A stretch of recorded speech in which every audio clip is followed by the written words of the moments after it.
passei um dia inteiro na vida de um policial. E de novo, meu sonho sempre foi ser policial. Bora, rapaz, abre as pernas. Então, um certo dia, eu tava andando pela rua e encontrei jogado pela calçada uma faca e uma pistola ao lado. Eu tive a brilhante ideia de pegar tudo pra mim. Até porque qual mal poderia fazer? Fiquei a farda e coloquei um pistolão na minha cintura. E pronto, agora eu era um policial de verdade. Então eu corri para a rua para botar a ordem no meu bairro. Qual foi, rapaz? Que porra é essa? Tá fumando maconha? Não, senhor, isso aqui não é maconha, não, isso aqui... Não é o caralho, rapaz!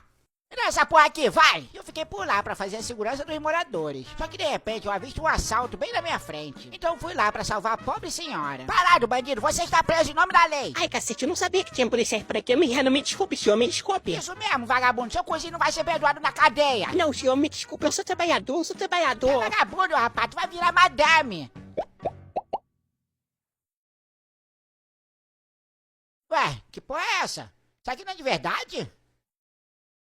Ah, agora tu vai liberar o cozinho pra mim.